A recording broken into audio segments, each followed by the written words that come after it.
The Radio Misfits Podcast Network. Hello, everyone, and welcome to Planted with Sara Payan. I'm Sara Payan, your host, and today we have the director for Headcount's Cannabis Voter Project, Sam Darkangelo, on the show. I am so excited to have you here today. Thank you for joining me, Sam. Thanks so much for having me, Sarah. Really stoked to be here. Yeah. Well, I've been noticing what the Cannabis Voter Project has been doing, and it's really, really good work. As we're getting into regulated cannabis, hopefully federal legalization soon, one of the things people get really frustrated about is voting, waiting for things to change, not really understanding how that all works and how they play such an important part of the process. I always think maybe we should have like a Stoner Civics 101 to really get people back in the swing of things. I'm trying.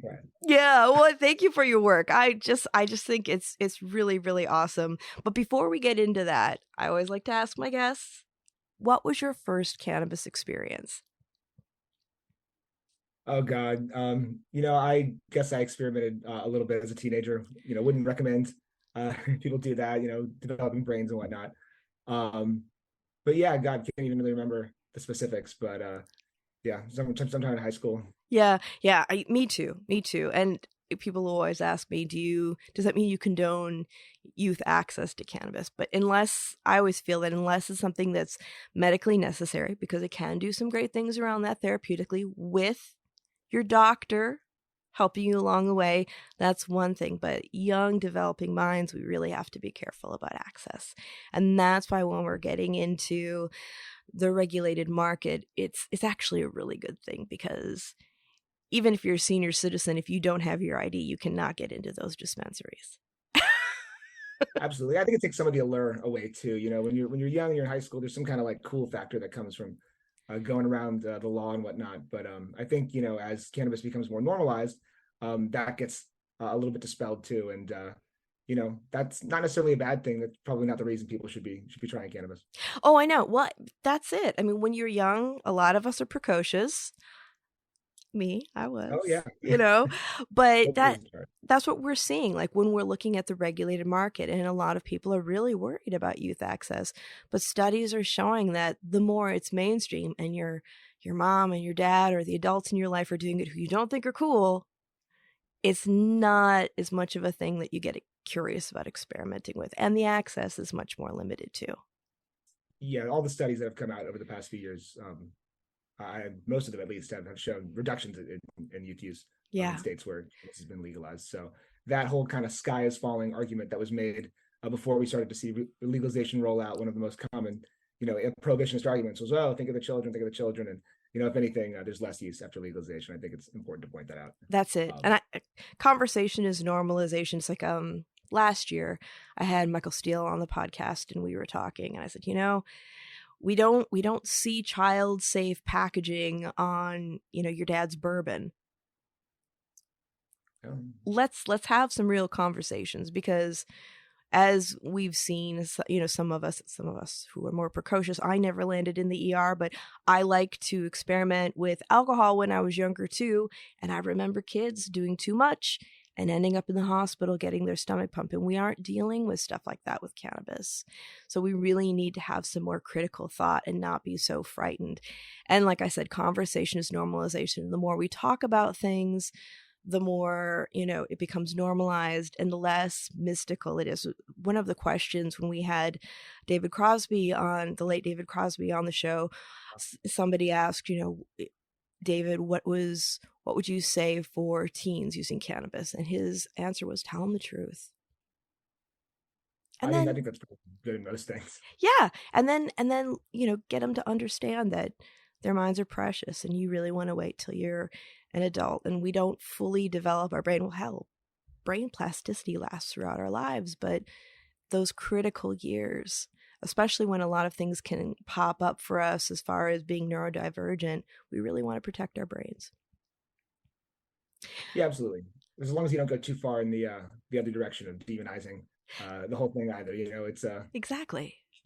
Yeah, it's an important issue to think about, but I'm glad that we're thinking about it in a level-headed way and not just in a purely prohibitionist mindset. That's it. And even going into that prohibitionist mindset, when I teach my classes on cannabis education, we all have endocannabinoid systems. We all create our own endogenous cannabinoids. But that doesn't necessarily mean that we are able to consume phytocannabinoids. Most of us do really well with it, but we're walking chemistry experiments. And I always say, if it's not right for you, that's okay. We have to have those conversations about if something doesn't work well for your body, it doesn't mean that it's off the menu for everybody else. Let's have those conversations. I like gluten. It doesn't mean that everybody can have it, you know. No, that's a good point. I'm a fan of gluten myself as well. There you go. So, getting into what you do, how did you decide to get into working with Headcount, the Cannabis Voter Project, and why do you think that this is an important thing to be talking about? Yeah, I mean, really goes back. I got involved with Students for Sensible Drug Policy when I was in college, SSDP. Great org. With them. Yeah, I had a really interesting introduction to SSDP. I grew up in and around New Orleans, Louisiana. Right on. The sort of specter of Hurricane Katrina really loomed large in my high school experience. And, that experience really kind of led to a sort of political awakening at a fairly young age, kind of started really examining systems, why were we doing certain things, and other things that led to this kind of great tragedy, but was also sort of pervasive in a lot of different ways across this country. And the drug war was really one of them. You grow up and there's this sort of, you talk about the prohibitionist mindset, it's just sort of taken for granted. Drugs are illegal, drugs are bad, not just cannabis, but this drug war mentality is sort of taken for granted, especially, when you're younger and you haven't really thought about too many things. And I was a senior in high school. I was attending a creative arts high school in New Orleans, the New Orleans Center for Creative Arts, shout out, fantastic high school. And I was a film student there. Program was called Media Arts, but I studied film. And I decided I wanted to make a documentary about cannabis prohibition. And my teachers were totally cool with that. Hell yeah, go make a documentary about cannabis prohibition. And the Drug Policy Alliance 2007 International Conference just happened to be in New Orleans like that week. So I sent them an email, said, hey, I'm a high school student working on a documentary about cannabis. This sounds like there's some people I'd want to interview, at this event. Can I come out there? They said, yeah, gave me and my friend 2 free passes. We went out there. And it honestly, it changed my life. I was introduced to drug policy reform as a movement, not just like this thing I would read about every once in a while kind of study. It was like, no, there's a whole movement here. There are people who are dedicating themselves to changing the paradigm about drugs, about, thinking of this as a public health issue and not a criminal justice issue. And I saw SSDP and I thought, well, this is just about the coolest thing I've ever seen. I'm going to be in college next year and I'm going to call these guys up and start one. And that's what I did. I went to LSU, started an SSDP chapter there, transferred to the new school in New York, started an SSDP chapter there. And it was actually through one of the guys who worked at SSDP, John Perry, great dude. He was very much involved in Headcount. And he said, hey, you're going to school in New York now. Like, you should get involved with this group Headcount as well. They're really cool. Going to all the shows for bands that you like, doing, sort of on the ground activism, registering voters at concerts. And yeah, that does sound great. And so interned with them my senior year of college, and that just started my trajectory with them. Didn't end up working with them until a few years ago when I got brought on board for Cannabis Voter Project. Yeah, I mean, SSDP really introduced me to the drug policy reform movement. Got me really involved in that. Cannabis wasn't the only thing. It was, the drug war in general is what we were kind of taking a look at there. Yeah. Still a great group, SSDP, doing a lot of fantastic work. But I was a music journalist for a number of years and then ended up taking a position in comms at Marijuana Policy Project. And that didn't last very long, but when I left MPP, Andy Bernstein from Headcount, hit me up and said, hey, I've been ideating this cannabis approach to voter registration. Why don't we bring you on to do that? And so it's only really grown from there. It was a small campaign I was doing part-time while I was in grad school for the first couple of years. But then after that, I finished up my public policy degree at UT, Texas, and just came on full time to really make this a full-fledged campaign at Headcount. It's been going great. That's awesome. Do you think that bringing cannabis into the mix with voting Do you think that that captures the imaginations and minds of more people, getting them civically engaged? I mean, absolutely. That's the entire idea, right? I mean, when you're working in this sort of voter registration space, this voter turnout space, especially when you're dealing with young people who, tend to vote less than really any other demographic, um, there's this kind of, widespread feeling that voting doesn't matter. What has voting ever done? What can voting change? And cannabis, aside from being largely supported cannabis reform by young people, is actually a pretty great issue for illustrating how voting really can impact your life in a pretty direct way. I mean, it's very easy to say, oh, you think voting doesn't matter? Well, look at Colorado, look at Washington, just list the states that have changed their laws, reformed their laws. People are out of jail. There's a flourishing industry. You're not, buying your cannabis on the black market anymore, walking into a dispensary, buying a regulated product. So many, myriad benefits associated with legalization. And it really makes that argument in a very direct way. It's very one-to-one. You don't have to go through a lot of steps here. It's like people voted, these cannabis laws changed. Is that not good? And actually, hey, it starts with cannabis. I like to say that cannabis can be a gateway issue for getting young people excited about participating in the political politics, because it really it applies to all sorts of issues. Voting is how you change really any laws here. And so, yeah, I mean, cannabis, great way to illustrate that point to an apathetic young person, especially one who is supportive of cannabis reform, of which, most young folks are. Right. And I mean, it's not just our youth that are apathetic about voting and that nothing works. I mean, I remember here in California when, we first had the regulated market and prices went up. Everything was not as accessible as it was before. And we had a lot of people who were really upset about the packaging, upset about the availability, upset about the overtaxation. And this was when I still worked in a dispensary. And they'd be like, the companies and you and your store. And then you have to stop them and say, wait a minute. We didn't bake the cake. There's a lot that goes into this. And if you don't like the way things are going with pricing, with availability, with standards, you have a voice.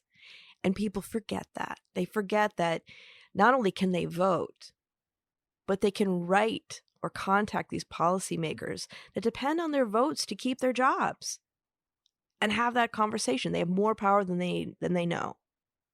Yeah, absolutely. And I think, that's why you'll see with Cannabis Voter Project, we really lean into voting, obviously, as the primary action we want folks to take. But the secondary action is always just that. It's making your voice heard in some way, reaching out to your lawmakers, either by emailing them, calling them. These things are important. Politicians do respond to this kind of stuff if it happens enough. And I think it's a great point that you just illustrate, California, right, passed legalization 2016.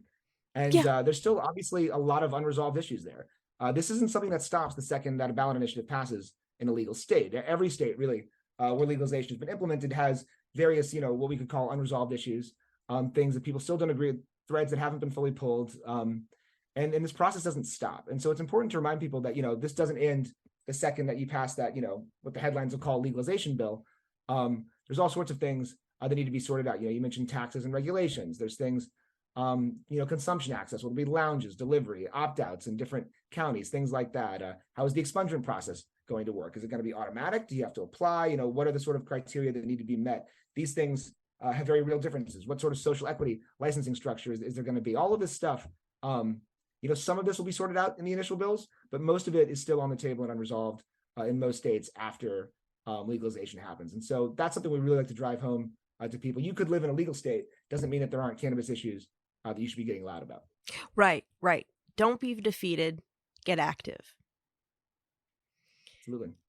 And, when we're talking about, letting our voices be heard, getting civically engaged, I think a lot of people, when they first think about cannabis, because of the stereotypes, they always think it's a liberal issue. But it's very bipartisan. It's like Michael Steele, when he was on the podcast, he's like, you'd be surprised at how many people on my side of the aisle use cannabis. He's like, a lot of Republicans like it. They just don't talk about it.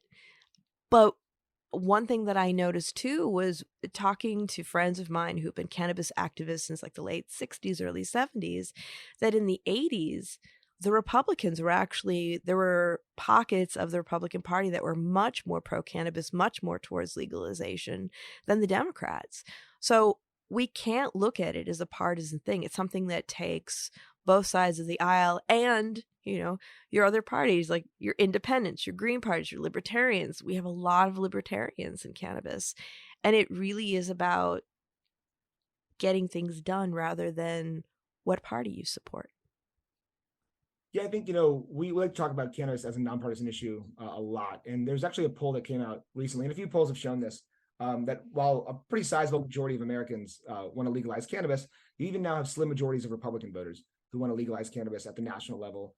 And I believe there was one from Data for Progress that actually showed a very, very narrow majority of Republicans actually supporting certain social equity provisions like community reinvestment funds for tax dollars to go to cannabis tax dollars to go to communities that have been, disproportionately impacted by cannabis prohibition. So that was really interesting. It's definitely, you see it's like, it'll be like 75% of Democrats, 51% of Republicans, 60 something percent of independents. So there's definitely nonpartisan support when you're talking about the voters themselves. When you actually get into, the politicians, especially if you're looking at Congress, it is pretty overwhelmingly on the side of Democrats in terms of where the actual support for robust cannabis reforms is coming from. But there are a lot of pretty vocal voices on the Republican side as well that are making the case for legalization. And, when you really get into it, sometimes the debates become the how, not the if. Not, do we legalize, but what kind of shape does legalization actually take? And I think you start to see partisan lines even more there when you're getting into the how question. But yeah, no, it's definitely an issue that resonates with voters much more than resonates with politicians. And that sort of discrepancy is really interesting to us, right? When you've got polls that show 65, 70% of Americans supporting legalization, and then you're going to look at the House of Representatives or the Senate and seeing either narrow majorities or under less than majorities in the case of the Senate supporting legalization, really kind of creates this disconnect between what politicians are saying and what voters want. And that's why it's so important for people to make their voices heard, because you mentioned the stereotype of cannabis. A lot of politicians might have this idea that cannabis legalization is broadly supported, but there is still that stigma that views it as a sort of unserious issue, right? Yeah. Like, okay, they might say that they support this, but this isn't something that's actually going to move the needle in any way. That's how it's perceived. And that's why it's really crucial for people in the cannabis community to let their elected officials know, not only that, they support legalization, but it's actually a very important issue to them. It's something that they're, making up, they're sort of deciding their voting habits around. And that's what gets politicians oftentimes to change their positions, is realizing that this is something voters are demanding. Exactly. So it's really important, that people do that they actually show up. If we're going to see polls saying that, 80% of, millennials or something support legalizing cannabis, well, if millennials or Gen Z aren't turning up to vote, maybe this isn't the issue we want to, turn around on if I'm a politician. So it's really crucial to, just show up in every election, let people know that your generation is voting. So that they stake out their positions accordingly. Yes, absolutely. And I feel like sometimes policy can be poo-pooed almost. Some of the decisions that have been made when we have passed regulated markets in different states, some of the laws I feel like are made because they don't really understand their constituents, and they don't understand who's a cannabis user. They still have this outdated preconceived notion of who uses cannabis. And if you spent an afternoon in a dispensary waiting area, you see people of all walks of life. And that's when I tell people this is your chance to get a hold of these policymakers and say, I am a participating member of society. I pay taxes, I use cannabis, and I vote. That's why whenever I go into my meetings, I'm in a suit and heels. And I love the fact that people think that I don't use cannabis because I look so straight when I go into these meetings, because it's what gets people listening. And it's not that me and my colleague with the hemp necklace aren't just as intelligent and passionate and active. It's the perception. And that sucks. But that's what we've got. And so we need to let these people know that people of all walks of life are using it. They're benefiting from it. And not only that, but it's not a cash cow panacea that's going to solve everything. Although it can, if we want to look at it from the standpoint of your everyday person, it can create generational wealth. It can get young people interested in things like biochemistry and supply chain management. I mean, whoever thought supply chain management could sound sexy for somebody? These are like things that we need to be talking about. Oh man. Well, supply chain management, that's what makes the world go around. So right? As we've learned the past 3 years. We should be demystifying supply chain management. That's true. No. Yeah, I mean, and that's something that's really important is a lot of times these ballot initiatives that'll be passed will, at a bird's eye view, they'll legalize cannabis. They might even have expungement provisions. They might even have a tax rate or something in there. But the regulations, the really nitty gritty, is often worked out by the legislators after the fact. And even when you see sort of overwhelming, passage of a cannabis legalization initiative, you still have this sort of idea among a lot of politicians that this is something that we kind of need to keep the screws tight on. Yeah. And so they're just sort of often throwing in regulations that sound strong or seem strong on the surface, but actually serve no real public interest. And I think that's a pretty common thing that you've seen across the board. But it's been interesting to watch this kind of happen state by state. We're no longer in these Wild West states, sort of Wild West stage anymore. The laboratories of democracy, as Brandeis sort of said, have been at work. And so we kind of have an idea of things that work and things that don't. Mm-hmm. And so I think you're actually starting to see, regulatory systems that are a little more thought out now with sort of the legislative passed cannabis legalization sort of stuff on the East Coast than was happening, on the West Coast in the early days, where it was kind of like, we're just kind of figuring this out. So a lot of what you described in California, I think there's a broad sort of understanding that California's regulatory system is not right. People might disagree on the specifics of that, but there's a general understanding from a lot of different sides that like, this isn't working, not for everybody or for anyone really. And so, it's important for people to really get into the weeds there, so to speak. And, administrative policy is very complex.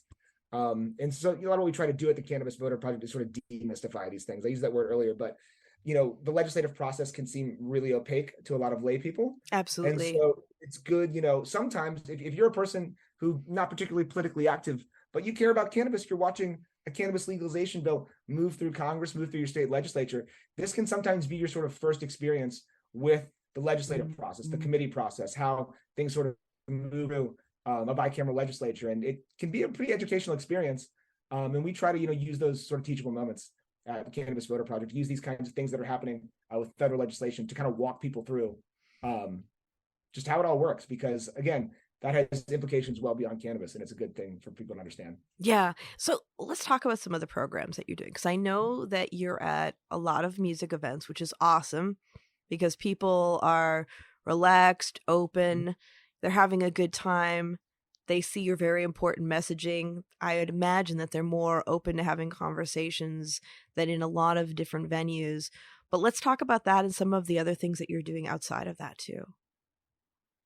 Yeah, I mean, Headcount's real bread and butter has always been music festivals, concerts. I mean, that's what we do. We register people to vote at concerts. In fact, one of the sort of impetuses for really putting some resources into Cannabis Voter Project was noticing that when legalization was on the ballot in certain states, there was just generally more interest from people at concerts, music festivals in voter registration, period, that Headcount was sort of offering. People come up to the booth, we're in Michigan. Got to get this voter registration up to date. I just moved and I know that legalization's on the ballot here.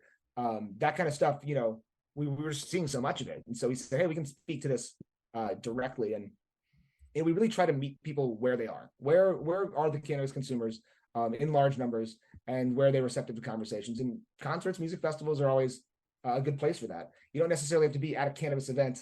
A lot of people are obviously consuming cannabis at a music festival or whatever. And another spot is dispensaries. We try to offer tools to dispensaries, turnkey kind of tools, so that they can do voter registration, voter education, help people reach out to their lawmakers, in pretty simple ways, either in store or through their kind of channels that they reach out to folks.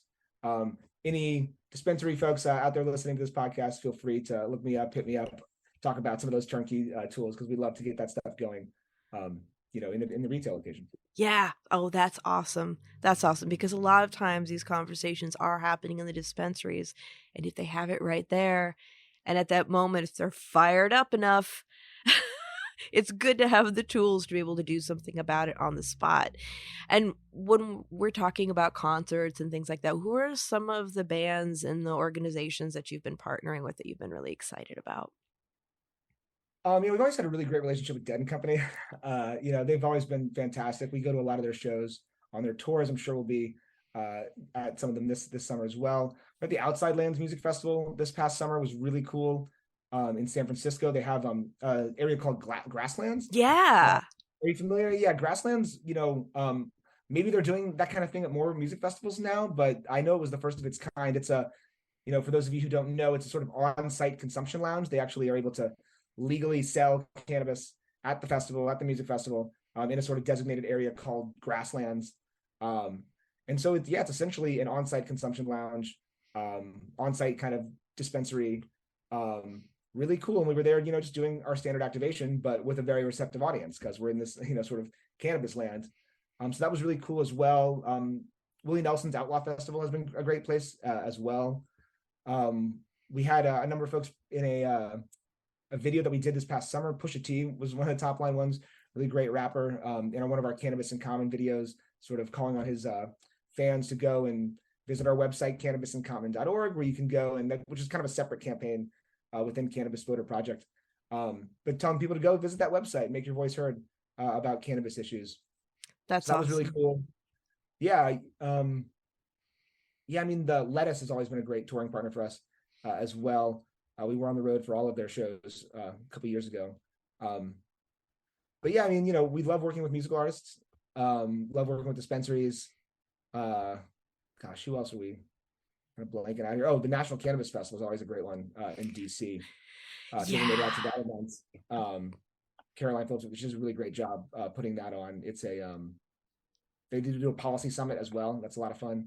I get to meet a lot of the people on the policy world in Congress. That's great as well. That's a great group of folks. Absolutely everywhere. Every music festival in the country, basically.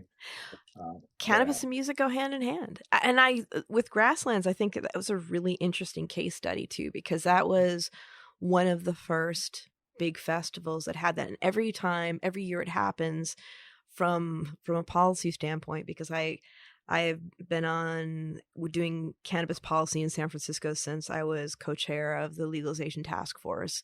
And now we just sunsetted the oversight committee seats for this past year, and they're going to be getting new people on. But after Grasslands, we always sit down and talk about, what happened? What do we need to do now? What do we need to do to help promote safe public consumption? But also, how do we do this so that we don't create undue stress on the partners that are working on it, especially the smaller brands? Because we're dealing with mass extinction events in California, because we like to reinvent the wheel over here, policy-wise, apparently. We need to be really, really doing a lot more to support these small businesses. And as much as they like to participate in these events, it can be really, really challenging for them financially. Yeah, that makes sense. On our end, Grasslands kind of is just another great way of illustrating that point I was talking about earlier. Talk to somebody in that Grasslands area, and they're, what has voting ever changed? Well, look around, man. You're in a music festival consumption site that can only exist in like 3 states that are allowing this kind of thing to happen right now. Like this is what voting has changed. And there's still problems with legalization. Okay, cool. Well, great. If you still have issues with how things have been implemented, here's some ways that you can go make your voice heard. That's all the more reason for you to stay involved and stay active. It's a great way to have the conversation. Really, it really is. Cannabis is a great conversation starter as an actual thing, like cannabis itself. But as an issue also, it's a great way to reach a lot of people. What are some of the issues that you've been really focusing on now outside of voting that you think are important for people to be discussing?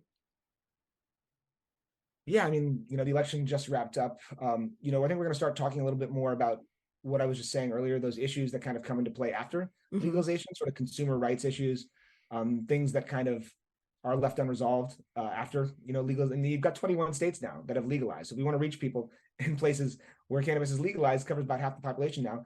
And we got to start going a lot more on the subjects that, matter in those states. But I think a really important one is the issue of expungement and of pardons. we saw President Biden back in October issue a call to governors. He did his own sort of pardoning of federal possession charges. But there was, a big part of that was a call to governors to do the same at the state level there. And you haven't really seen much movement actually happen in that regard. A few governors came out, said, oh, we're going to do some reviewing, we're going to look into some things. But there's a lot more that can be done in that way. And so we want to start educating folks about what their governors are doing at the state level regarding this pardon issue. Now that there's been a call from the president to do something about that, give them tools to make their voices heard about sort of clemency and, what kind of clemency powers do your governor even have? I mean, that's a big question. The president has pretty clear clemency powers. Governors have different clemency powers in every single state. Some can, let anybody out. Some can only for certain things. Some need the approval of a review board of some sort. And so again, it's all about demystifying the process. We want to break it down. Here's what your governor can do. Here's what they are doing. Here's how you can make your voice heard. So I think that's a really great issue for us to be going on in this kind of off election year, so to speak. Although not totally an off year. Oklahoma is going to be voting on legalization in March. Ohio, very possible that'll be on the ballot in November 2023. And then, you can still talk about legalization a lot. There's a number of states where legislative movement is going to be happening.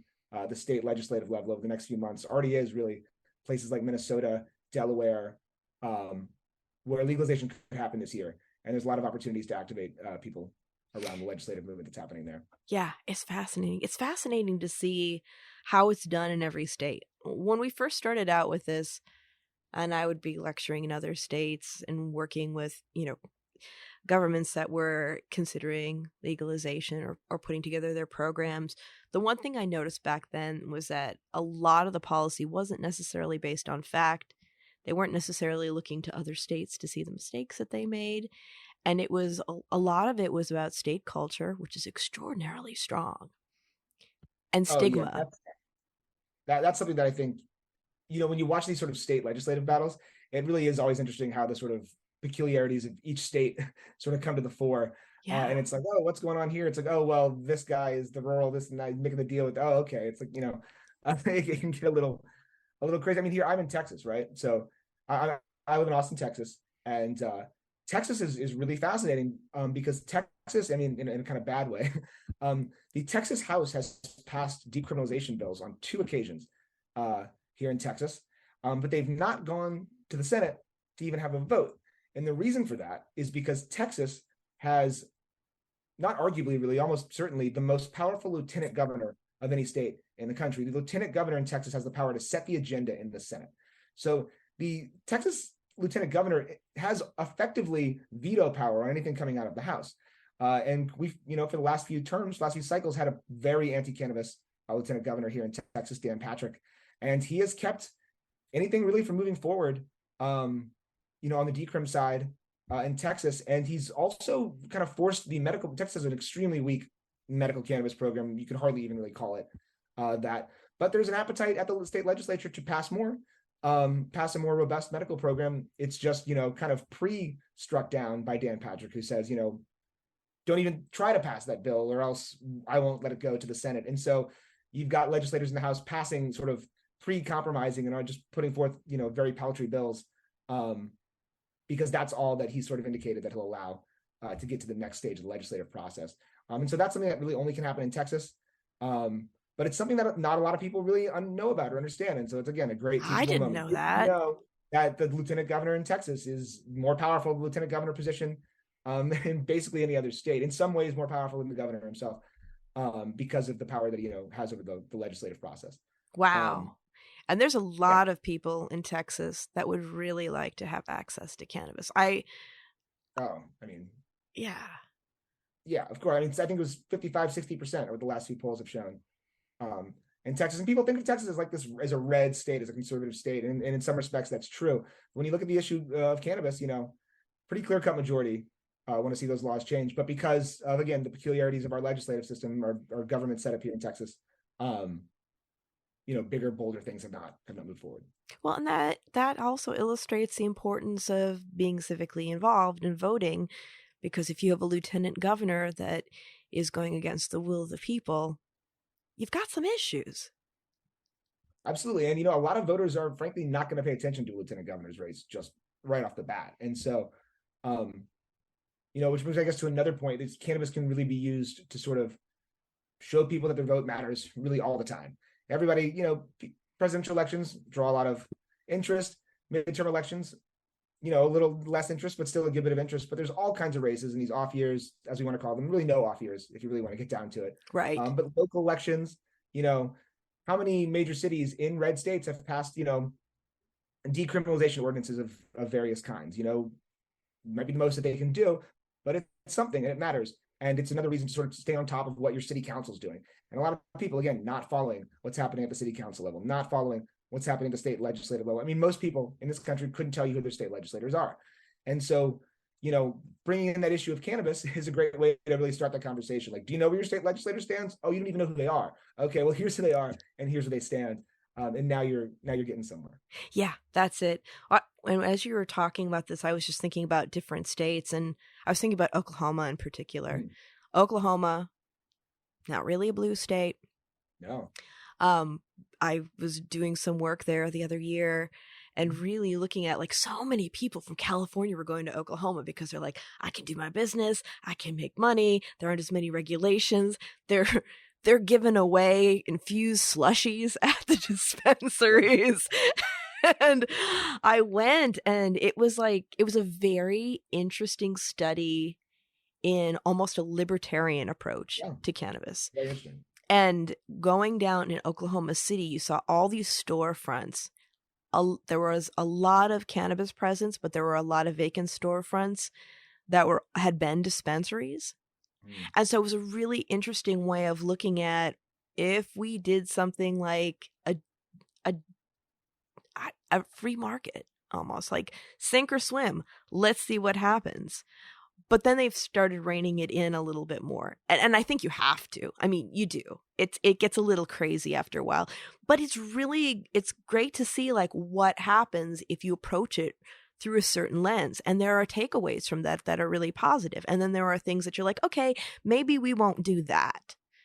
And I love that. I love being able to see what other states do. Although sometimes I'm like, did you not see over there what they did with that? That was a waste of time and money for you. Someone had made that mistake already. But with Oklahoma, I think it was a whole different thing. It was like, oh, well, this is kind of like, we wondered what would happen if they just let us do whatever we want to do. Well, look at Oklahoma. That was really fascinating. I don't know if it's still the case, but a fact I used to bring up at parties and things all the time was what state has the most dispensaries of any state in the country, and the answer is Oklahoma. Not per capita, raw number. Oklahoma has more dispensary storefronts than California does. Yeah.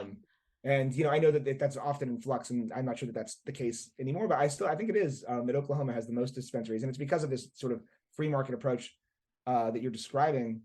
But earlier you were talking about how these regulations, these rules, the administrative laws aren't written by people who know really anything about this. You've got regulations that are oftentimes sort of cumbersome for the sake of being cumbersome, because there's a sort of perception that cannabis drug bad, needs to you need to keep a tight lid on it, and you're just sort of sometimes passing in different states regulations to sort of feed into that perception that you're doing something about that more than to actually fill any real need. And I do think you've seen in some of the states that have legalized more recently and that are in the process, you are seeing some sort of earnest attempts to study what's happened in other states and see where we can sort of figure out what went wrong and how we can do things better, but certainly not enough. And that is kind of a shame. You would hope that you wouldn't be repeating this whole cumbersome regulations for the sake of cumbersome regulations thing every single state. That you'd see what's working here, what's not working there. But I do think some of the states that were the first to legalize almost kind of it was great. They beat everyone else to the punch, but they also were kind of the first to experiment. And in a lot of ways kind of have a lot of catching up to do in other areas, though not necessarily legalization itself. It's like being a firstborn child. Right, your parents are just kind of figuring out like, oh, why did my little brother get to do more things earlier? Like, well, we got it together by the time. Yeah. It's true. I may have had a personal experience with that. Oh, as the eldest, I do. I was always like, it's not fair, and they're like, well, we were really nervous with you, so we like. Wrong, and so. what we learned. Yeah, exactly. Yeah, I find it interesting. I find it interesting when we're looking at, gathering everybody to support it or not. It's like almost the sin taxes that are brought up, like the way that it's overtaxed, or even in California, I don't know if you know this, but some of the taxes actually go to nonprofits that are actively working against cannabis. Oh, I wasn't. I know in some states they go to the police in different ways. They do here too. Yeah, yeah. Yeah, and I think, I do think you're going to start to see more of that kind of thing too as we move to sort of the redder states legalizing in the future. I think that that's going to be kind of the bargain that's going to need to be struck in a lot of states, is very large portions of the tax revenue going to law enforcement for a lot of different reasons. One is almost like buying their, sort of acquiescence to the whole thing. Well, that's a big part of it, is getting the sheriffs to not show up at the legislative sessions and say that this is going to make the sky fall. Right. But yeah, that's, that is what it is. If we I could have didn't know any nonprofits though. That's yeah. There's a nonprofit that shows up at all my meetings that's vehemently against cannabis, and our industry is supporting them through our taxes. So it's a really interesting thing, because it would be, I often wonder, there are people who are actively against it, but then there are other people that I'm like, all right, is it the money? Like, what? You see the change. If you can be against it, but let's have some conversations maybe about the things that matter, like controls to keep around public safety. There's enough that we can talk about and engage critical thought around public safety, rather than scaring people and creating misinformation that you're kind of getting rewarded for because you're collecting this funding through the taxation. These are things that really concern me, because we should be putting that money towards other things, like, real education. Because I'd hate to see, like, when I always tell people, I love it when somebody has a successful experience, but that chocolate covered blueberry that helps you sleep might not be the same thing that works well for your friend. Let's talk about dosage. Let's talk about modes of use. Why it's important to have lots of different ways to use it, because everybody responds differently. Some people will do really well with sublinguals. Some people will like, doing a traditional inhaling of cannabis, whether it's through vaporization or smoking a joint or a bowl. Some people will, transdermals are where it's at for them, because that's what they're using it for. But really, like, having more conversations about all the different ways how the body works, and how, even though some people and most mammals work really well with cannabis, but not all of us can ingest it. And that's all right. Like I was saying earlier, like, let's talk about the reality of it, because we have two sides. We have people who are total prohibitionists, and then we have some of my lovely colleagues that just, especially during COVID, I was like, no, cannabis does not cure COVID, people. yeah. Or like, I got into my work in cannabis because I'm a cancer survivor, and getting introduced at events as Sara cured her cancer with cannabis. Well, no, I didn't. I'm the child of a cancer researcher. Did it help me eat? Did it help me not have to use other pharmaceuticals that would have had bad side effects? Absolutely. May it somehow have helped my cancer experience in getting well again in other ways that I don't know about and science still needs to do research on? That is quite possible. But I went through chemo and I went through surgery, and that is why I'm alive today. Let's talk about that, because when we have those moments where people say that it's either all good or it's all bad, that blows up in our face, because nothing in life is like that. Nothing. Right. And it also adds, it allows that kind of unseriousness of the issue to be felt by certain people. If you've got, somebody comes into the, the city council meeting saying, cannabis cures all ailments, it's like, okay, well, like, it might cure more than we're currently using it for, but Right. or it might help in various ways, not cure necessarily, but Therapeutically used, yeah. Absolutely. But yeah, when somebody starts saying, you're going to solve all your issues with anything, that's kind of a red flag. Just rub some oil on it. It'll be all good. Yeah, you don't want that to be. That's it. Well, and I think like when we're looking at that too, we have to also look at like there's a lot of chicken or the egg stuff, because when we are looking at federal legalization, and I know when we were looking at, the MORE Act, a safe banking, and I know like Senator Booker was saying that he wasn't going to consider anything with banking until we looked at social equity. But it really goes hand in hand, because as we know traditionally, especially like people of color have not had really good experiences with banking, with funding. So they need it too. This is all about the success of these programs, being able to have all of these resources available for the people who have been the most impacted by prohibition, who should be the ones who are allowed to flourish and really level the playing field for them, because they put themselves and their families at risk to create abundance. Well, I think that's kind of what he's saying in a lot of ways. When you look at something like safe banking, I think the perception amongst a lot of folks in the Democratic Party was nothing wrong with safe banking. Right. But if you have a chance to finally get something passed, it's not going to be federal legalization. We're not there yet in the Senate. But if you're going to get something passed, like what are the sort of restorative justice sort of provisions we can add to this? What are the sort of direct social equity provisions that we can add to this? Because if for no other reason, politically, it doesn't look great to, pass a bill to have it seem like, oh, the banks got their bag in this whole cannabis reform thing.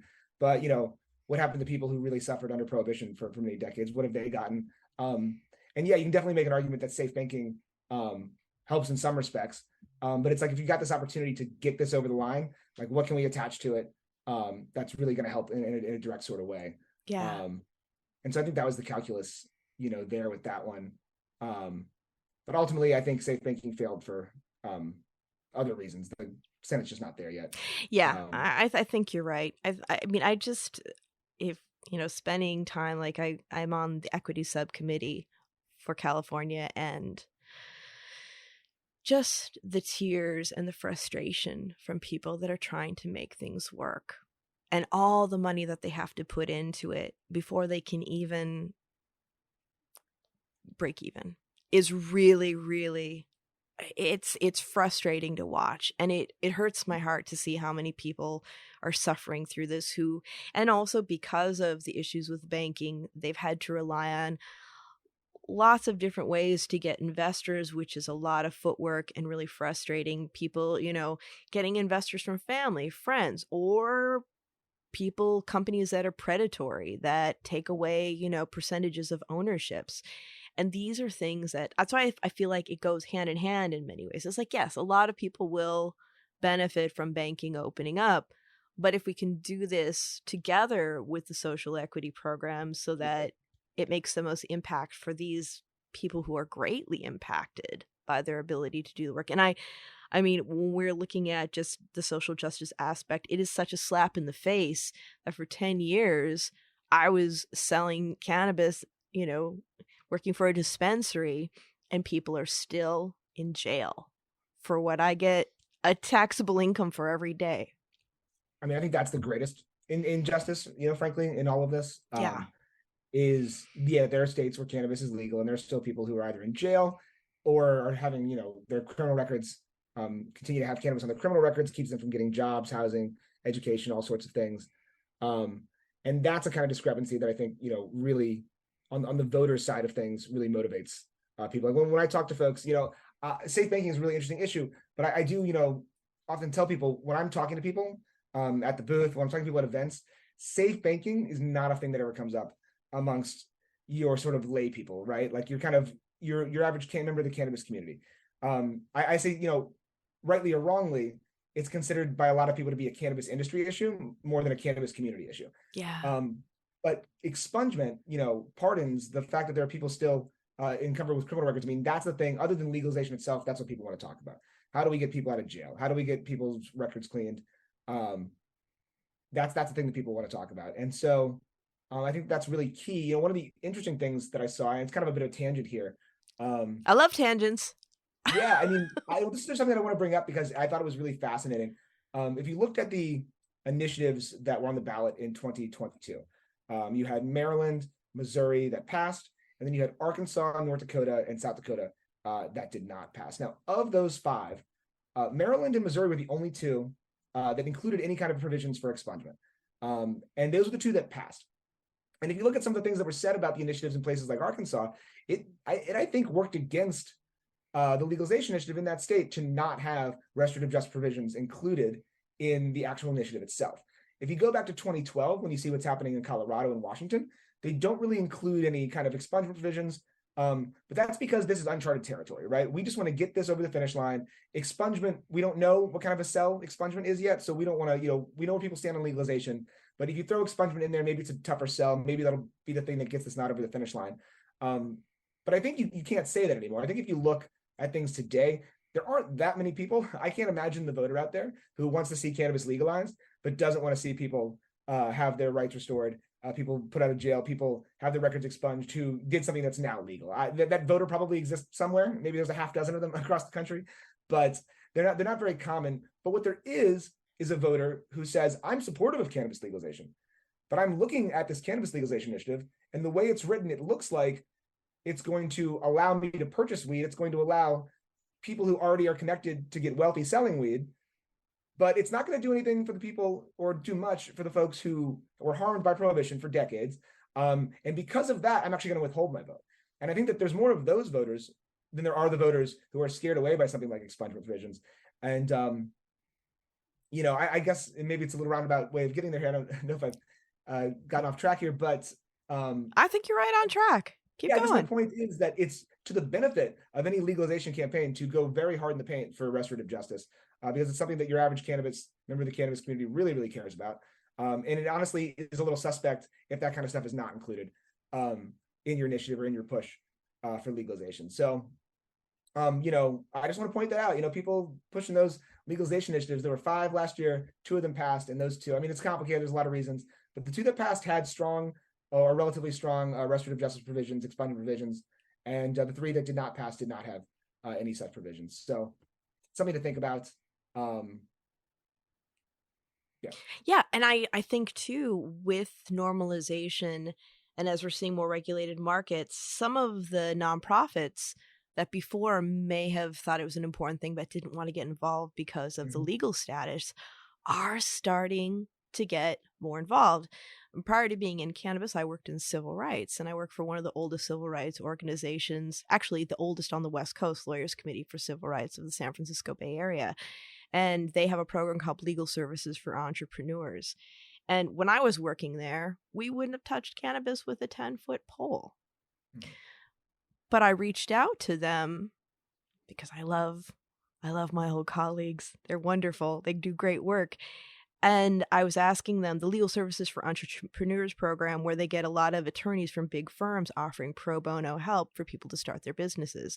Though this isn't an expungement thing, it is a civil rights issue. And they were saying that they were having more pro bono attorneys starting to approach them, asking them if they had equity applicants that could use their help.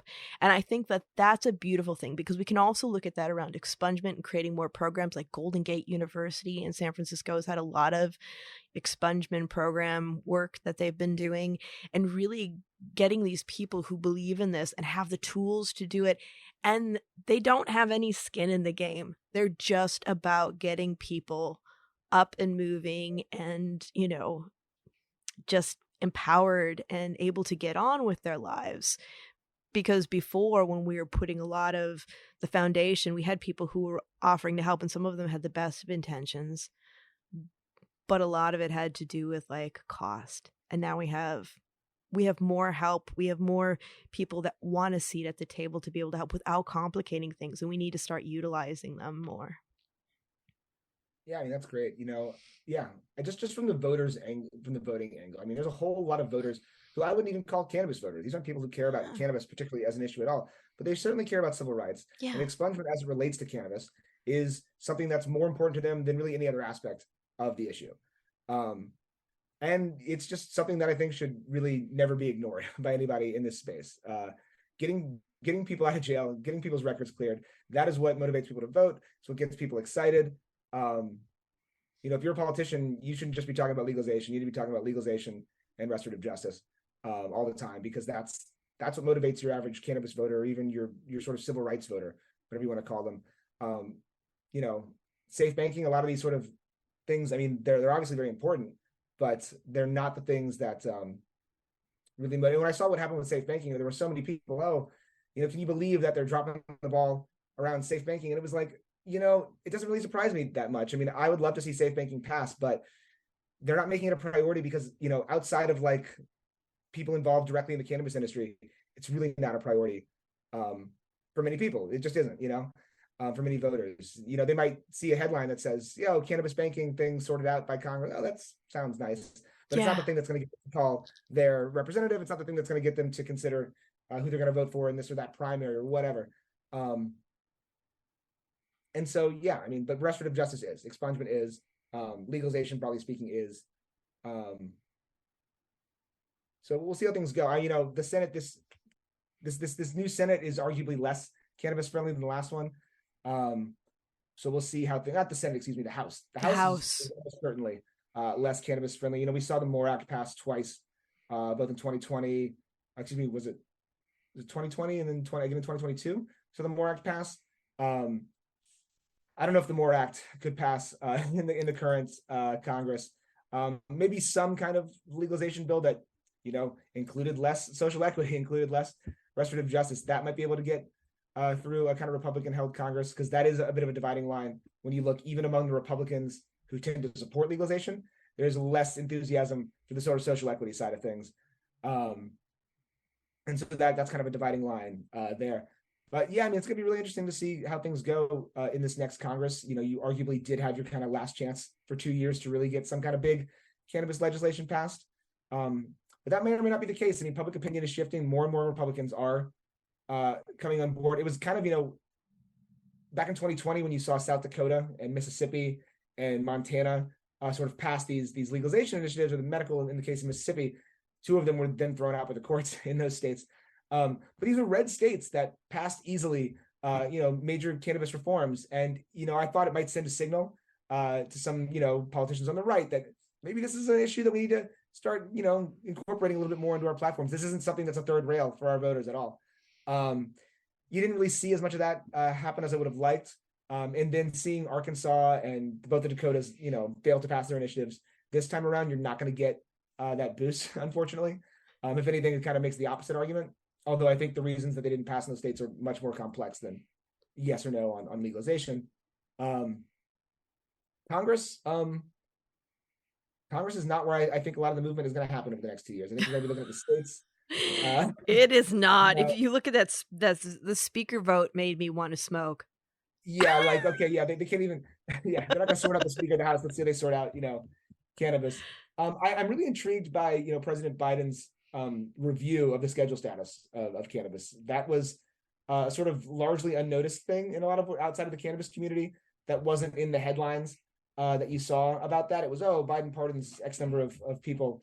But the really interesting thing in all of that for me, other than the, encouraging governors to do the same, was this review being initiated by the president to, look at the schedule status of cannabis. So maybe something will happen there. I don't know. Maybe they'll wait until October of 2024 to make another big announcement. But I think the states are where things are going to be really interesting. Yeah. For the next 2 years, you're going to see the real policy battles shaken out. Not that you should ever discount Congress. No, you can't. You can't. But I think you're right. I think it'll be really interesting to see what happens. And I really think that it's a good thing, and it's really exciting that cannabis policy is really engaging people and getting people Absolutely. understanding how things are working. It's not like back in the day when they used to have the Schoolhouse Rock and they would explain, what a bill is and how it becomes a law. It's right. Like, yeah. It's a teachable moment. Yeah, it really is. Most people, only a vague understanding of how the sausage is made when it comes to legislation. Yeah. If they even have a vague. And so, the more people that we can introduce to the intricacies of the legislative process through cannabis, the better. I mean, that's a lot of what we're trying to do here. Absolutely. Yeah, it's when we passed legalization here, and the next day people started showing up at the dispensaries expecting to get in and being very angry. It was like, okay, let's break this down for you. it gets passed, and then we create the foundation of the program. Right. So give it a year. Yeah, what happens after is you know, as important as what, you know, the legalization bills passing themselves. Because, you know, you look at a state like California, I mean, you have a window after the initiative passes where you're going to sort everything out. And it's really important to pay attention to that window, because it might be 10 years before the legislature wants to really take a look at any of these things again, start to take the microscope and say what really worked here, what didn't, and earnestly try to like fix the problems. You have that political capital, you've got that momentum in those 6 months, that first year legislative session after legalization passes. And so, you know, if you're in Maryland right now, if you're in Missouri, you're not taking your foot off the gas right now. This is the time to really be paying attention to things at the state legislative level, because this is where the nitty gritty details are going to get sorted out. Yep. Not the time to look away. And it's an important time to get your voice heard. And for those of you out there who are listening, who are wondering, you know, how to lobby and do things like that, there are organizations that have official lobby days where they do lobby training, and they'll even help you with the appointments to go see your representatives. Have you done any of those? You know, I got a funny story actually about sort of the way that cannabis has kind of changed. My first lobby day that I did was with Students for Sensible Drug Policy in 2008, during their 2008 conference.